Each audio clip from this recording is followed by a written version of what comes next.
नमस्कार, मैं हूं कुमार गजेंद्र। जनपद ऑन द स्पॉट में आपका स्वागत है। हमारे एक दूसरे social media platform podcast with Kumar Gajendra में भी आपका स्वागत है, जहां आप हमें सुन सकते हैं। अरविंद केजरीवाल का बहुत लंबे समय तक, करीब 10 साल तक दिल्ली की सत्ता पर राज रहा। लेकिन इस 10 साल के दौरान अरविंद केजरीवाल ने जो सबसे ज्यादा काम किया, पता है वो क्या काम किया? सिर्फ अपना चेहरा चमकाने के लिए बड़े-बड़े दिल्ली के अंदर होर्डिंग्स, बैनर्स, पोस्टर बस ये लगाते रहे। और इतने बैनर, होर्डिंग, पोस्टर लगाए गए कि लास्ट में अरविंद केजरीवाल गिर गए।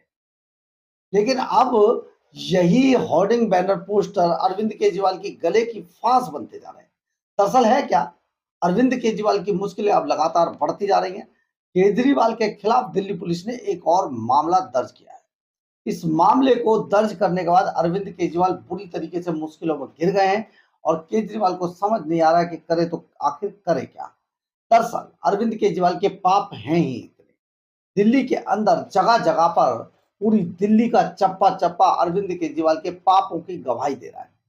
इसी कड़ी में अरविंद केजरीवाल एंड कंपनी ने दरअसल साल 2019 के अंदर इतनी ज्यादा होर्डिंग, बैनर, पोस्टर लगा दिए थे, जिससे परेशान होकर लोगों ने इसकी शिकायत करना शुरू कर दिया था। हर जगह सिर्फ और सिर्फ केजरीवाल के ही पोस्टर दिखाई देते।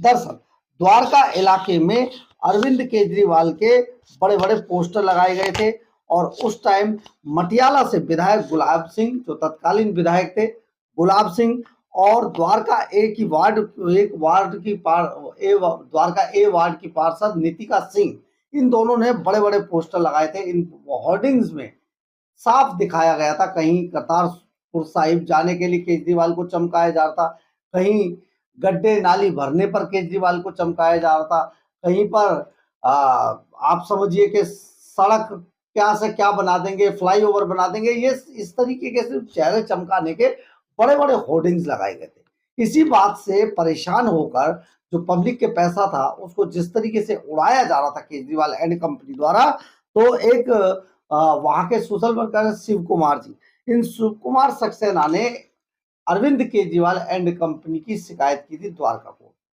और द्वारका कोर्ट के अंदर जब ये मामला इसकी शिकायत की गई, पुलिस को भी इन्होंने शिकायत दी थी, लेकिन पुलिस ने कोई मामला दर्ज नहीं किया था। इसके बाद ये द्वारका कोर्ट गए, द्वारका कोर्ट ने इस मामले को निरस्त कर दिया।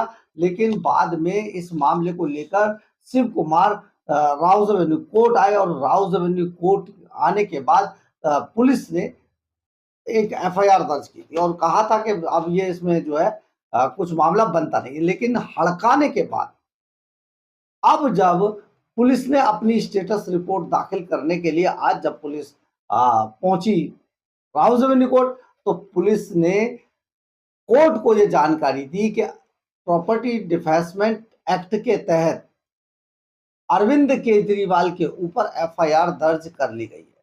अरविंद केजरीवाल और अन्य लोगों के खिलाफ एफआईआर दर्ज हो गई है और ये एफआईआर दर्ज होने के बाद केजरीवाल बुरी तरीके से फंसते नजर आ रहे हैं।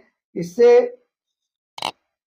अदालत की राय है कि आवेदन सीआरपीसी की धारा 156 सेक्शन 3 के तहत ये स्वीकार किया गया और स्वीकार करने के बाद इस पर एफआईआर दर्ज करने के लिए पुलिस को कहा गया था, जिसके लिए एसएचओ को बाकायदा इस पर संपत्ति विवरण रोकथाम अधिनियम 2007 की धारा 3 और मामले के तथ्यों से अवगत कराते हुए एफआईआर दर्ज करने के आदेश दिए गए थे।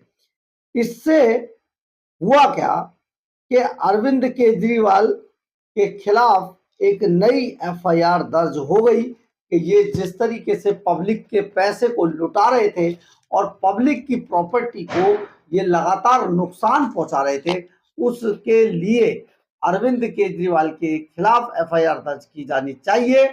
और कोर्ट में जब आज पुलिस ने स्टेटस रिपोर्ट दाखिल की और उसमें बताया कि आपने जो आदेश दिया था उसका अनुपालन कर दिया गया है और दिल्ली पुलिस ने अरविंद केजरीवाल के खिलाफ प्रॉपर्टी डिफेंसमेंट एक्ट में मामला दर्ज कर लिया है, इसके बाद हंगामा मच गया और पुलिस इस पर अपना स्टेटस दाखिल करके चली गई। लेकिन इसकी अगली सुनवाई 18 अप्रैल को होनी है और 18 तारीख को जब सुनवाई होगी तो अरविंद केजरीवाल इसमें फंसते हुए दिखाई देंगे। हालांकि इसमें पुलिस ने कई बार बचने की भी कोशिश की थी। पुलिस ने कहा कि जी इस पर तो जो होर्डिंग्स लगे थे या जो पोस्टर लगे थे उन पर किसी प्रिंटर का नाम नहीं था या पता नहीं चल पा रहा है आखिर छापे किसने थे, बनाए किसने थे। तो इसके बाद कोर्ट ने पुलिस को भी हड़का दिया कि ये जांच का विषय है, यही तो जांच का विषय है। आप सोचते हैं कि उसपे लिखा होगा प्रिंटर का और तुरंत आप ले आएंगे, इसलिए आपको इस पर जांच करनी चाहिए। आप एफआईआर जो दर्ज की है उसके हिसाब से इन्वेस्टिगेशन कीजिए और फिर अपनी स्टेटस रिपोर्ट दाखिल कीजिए। लेकिन इस सब के बीच में अरविंद केजरीवाल एक बार फिर एक नए मामले में घिरते हुए नजर आ रहे हैं और गुलाब सिंह, इसके अलावा नीतिका सिंह और अन्य कई लोगों को इस बड़ी मुश्किल का सामना करना पड़ सकता है, क्योंकि अब ये मामला कोर्ट के अंदर है और कोर्ट के आदेश पर एफआईआर पुलिस ने जो दर्ज की है उसमें बहुत बड़ा मोड़ आ गया है, जिस मोड़ से अरविंद केजरीवाल एक बार फिर से कानूनी शिकंजे में फंसते हुए नजर आ रहे हैं। बहरहाल, अगर आपको हमारी खबर अच्छी लगे तो आप इसे लाइक, सब्सक्राइब और शेयर जरूर करें। कमेंट्स बॉक्स में अपनी राय जरूर लिखें। इससे हमें बहुत बहुत बहुत ऊर्जा मिलती है। जय हिंद।